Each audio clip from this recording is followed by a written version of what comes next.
Hello, everybody. Welcome to week 5 of Intro to Sociology. I can't believe we're already at week 5. This semester is just whipping right by, or this class, I should say, since it's a 8 week.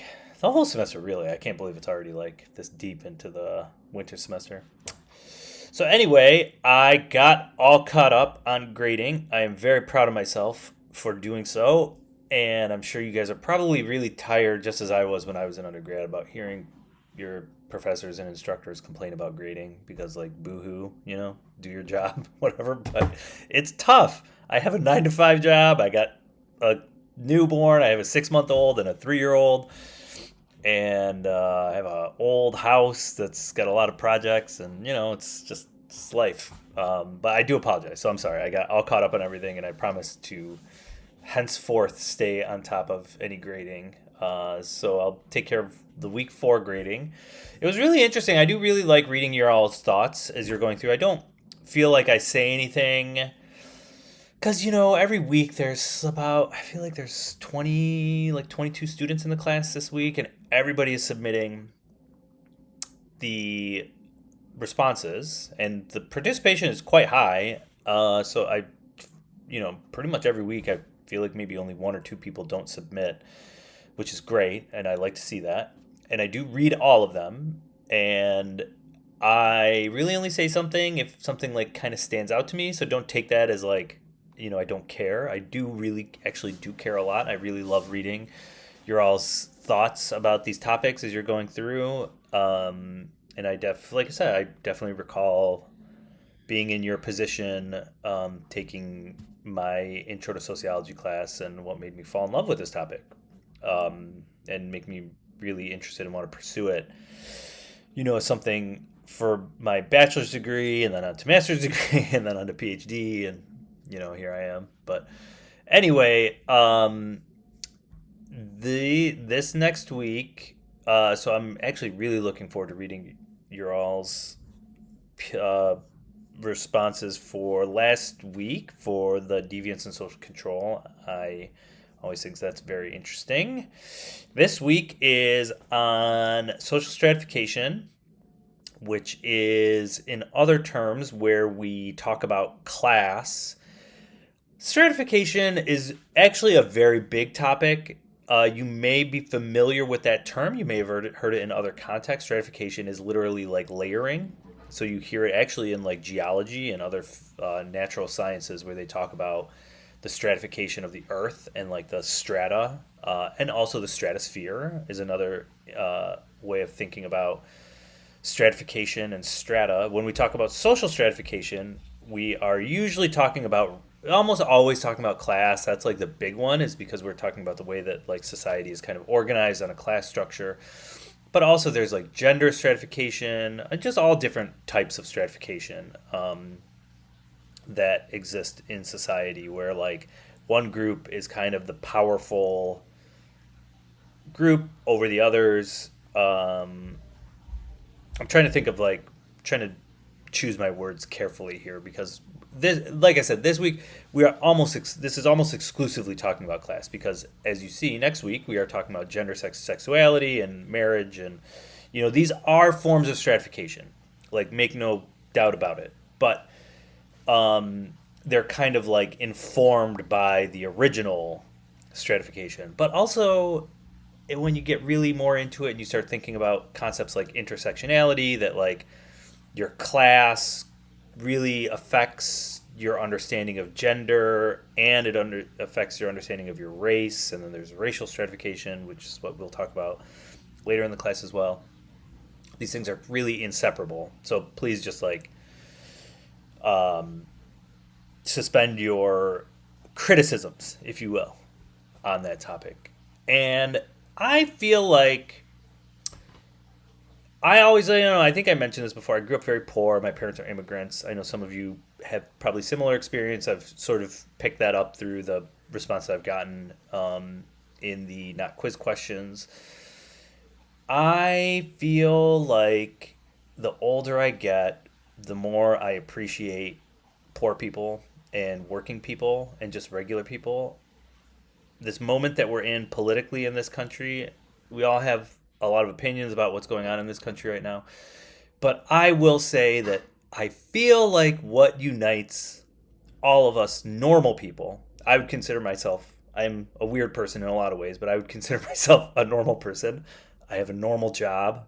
I work every day, pay my bills, not living off big old trust fund or anything like that. I had to help my grandma fill out her poverty tax exemption for her house that she lives in.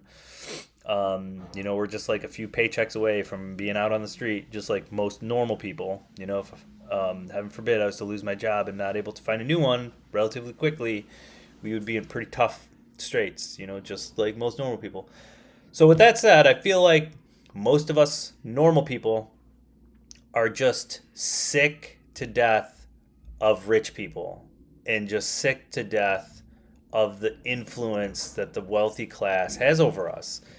And like I said, I feel like the older I get, the more I just kind of lean into that like I just really appreciate normal people. I really appreciate the people that work over at my McDonald's over here, the people that work at my grocery store, the just regular ass people that are just making the country exist. Like this is the backbone of society.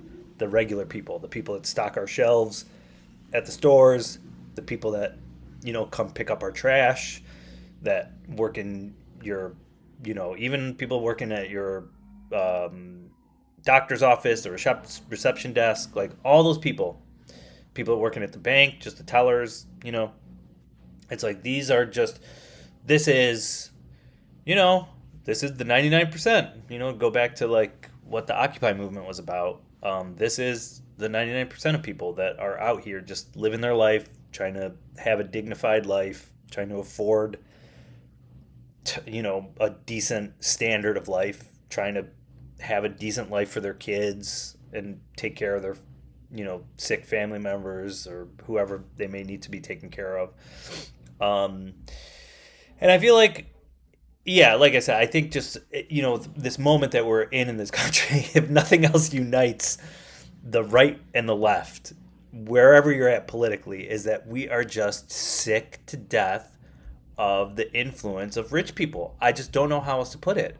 Of like these people that are just so out of touch with reality, with just like normal life, and how much things cost and how hard it is to just like make ends meet, and it's just, I feel like it's all just so crushing for everybody right now. And so I want you this week on this topic of class, aka social stratification. I have this week as your assignment is the first essay of two. There's another essay later in the week about race in a similar kind of vein. This week, I want you all to think about your own social class position and how it has possibly changed through the generations. And this is another moment where I do appreciate that I teach at a community college, because I feel like I am a lot closer in social. Like, yes, I am a professor and I am on this side of the screen, but I was a community college student at one point, and then I transferred to Wayne State and I did my things, and I ended up over here. But I will never forget that period of my life. I was not a U of M bound student. Like, I was a pretty good student. I think personally, I actually had a very good dissertation, and I won a few writing awards for the quality of my writing and my dissertation in the end. But I was not a U of M student. I was not like a Harvard student, not that type of student. It's just not me. It's just, I'm a Wayne State student. That's my lane as a student. And I feel like that, I don't want to make any presumptions. Some of you may be U of M bound students, maybe you have higher aspirations, things like that, and I encourage that and I support that if that's the path that you want to take. But I feel like teaching at community college, I do feel more just sort of related to you all, just based on my background and stuff. And so I do really appreciate getting to see what kind of family experiences you all had and what brought you to where you are now and how you understand them. That's really like a big part of it is I want to see how do you think about it, and how does some of this material from the class help you understand your family's social class history and your own history, in as it relates to class. So this will be due. So it's about. I want you to write about 3 pages. Please keep it as close to 3 pages as possible. One of the challenges of writing is to not overwrite as much as it is to underwrite, because I think once you start like writing this up, it's actually very easy to write fit to fill the text, because it's 3 pages double space. So in a word count, that comes out to about 750 words ish. So in each paragraph is about 150 words. It's really not that much when you think about it, once you actually start writing, And I think once you plan out your narrative and you start writing it, you'll get through it pretty quickly. Um, Please message me if you have any questions about anything. But I think, it will be pretty straightforward as you're writing it. And yeah, I look forward to reading it. So I will end this here. I really look forward to reading your all's essay. And yeah, like I said, if you have any questions, just let me know. Hope you all enjoy this crazy weather we're having. I know it's supposed to be back in the 40s like by the end of the week. So I guess enjoy this weird stretch of 70 some degree weather while we have it. So I will talk to y'all soon. See you later. Bye.